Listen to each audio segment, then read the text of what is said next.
What is going on, guys? It's your boy Wayne, the Train. Today, I wanted to talk about skills in the gym because the gym is one giant skill. Skill set? I don't know. Yeah, maybe, but it's just one giant skill.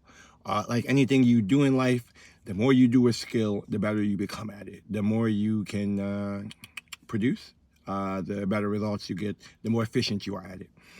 Now, when we talk about the gym being a skill, many people seem to think that it's just a physical skill. And while that is a large part of it, there's also a good mental portion, mental hack to this skill. Like you can be physically in it, and mentally you can't compete. You're just not there. You don't stack up. And so today I just wanted to talk about that because I teach a lot of classes. Sometimes people get a little frustrated or upset when they try to do something and it isn't as they perceived it to be. But that's okay because like we're here in the gym to get better. We present ourselves with a challenge. This challenge, we may not finish it prettily. We may not finish it easily, but we do finish. And next time you get a little better. And you finish again, you get a little better. And it just keeps stacking. So like, let's bring this back to skills. Let's talk about the bench press, really. And any elite lift, the bench, the squat, the dead, even like the snatch, which is a highly technical lift, something like that, you gotta know what you're doing. And usually, the first time you do it, it's gonna feel crazy, crazy as heck. Your body is gonna feel off. You're not gonna know which muscles to think about because you're not sure which muscles you're supposed to be using. That mind muscle connection ain't there. That's okay. If you've ever like came in after a couple weeks off, or even a week off from the gym, hopped on the bench on Monday, International Chest Day, then you know what it feels like to be like something don't feel right.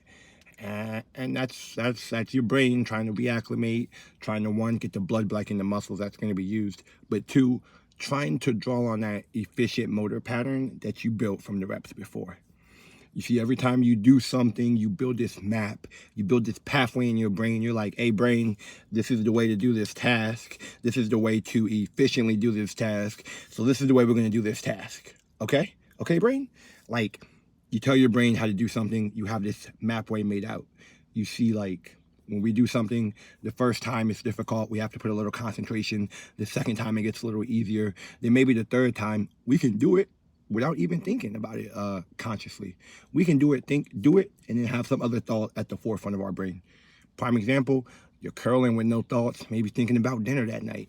First of all, that's a mistake. Think about the mind-muscle connection.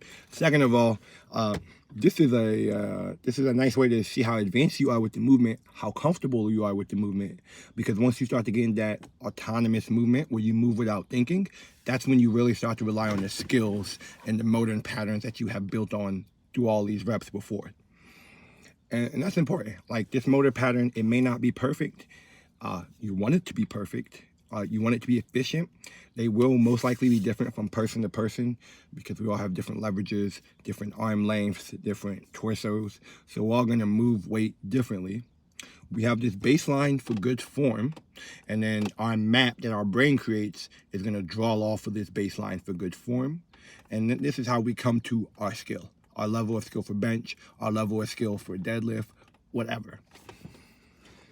The way you build that skill and perfect that skill is by doing it over and over and over and over again and just banging out reps. Guys, I do not know. I've lost count of how many bench presses I've done. Like, screw it. I know I've done more than 1,000 reps. I've probably had at least 1,000 chest days. Like, it's been a while. Like,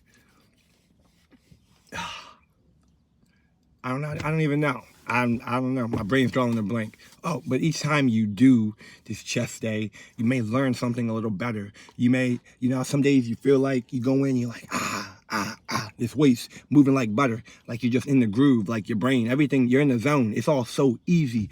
This is almost proof, evidence of that efficient motor pattern that you have playing off.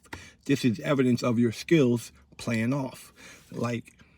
And so, how to put this? Skills are built by motor patterns. They are practiced, perfected by the reps we do over time.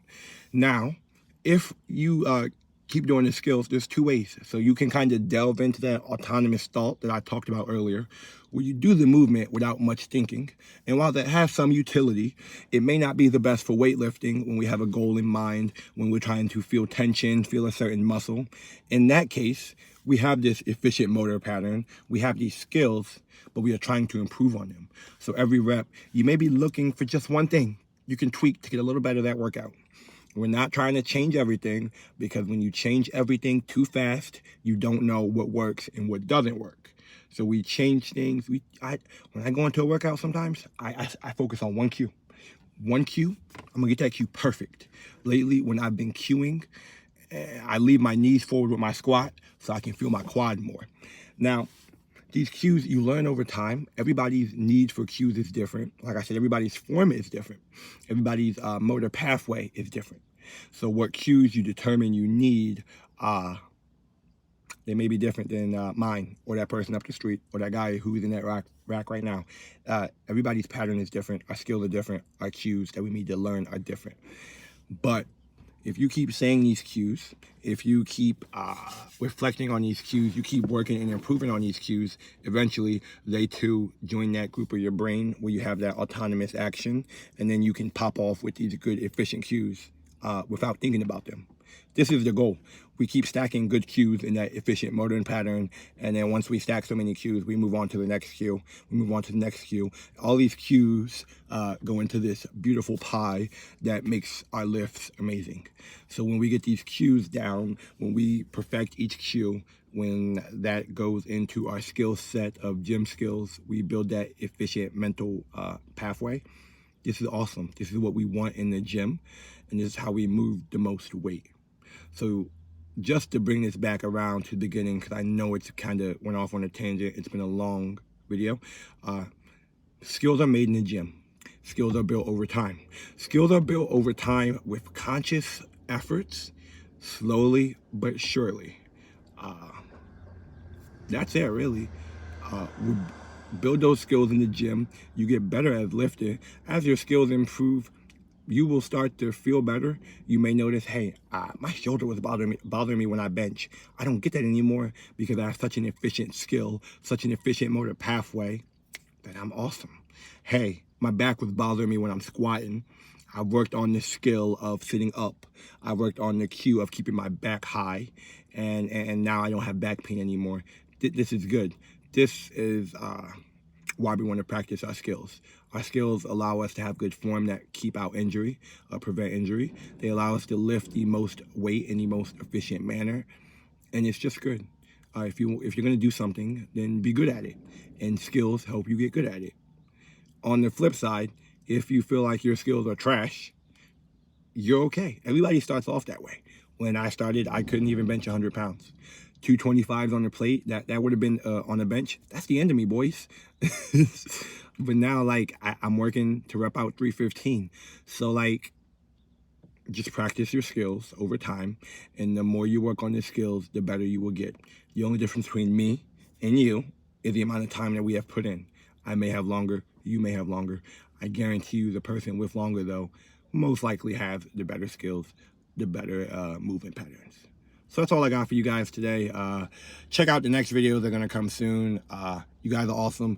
Like, subscribe. Let me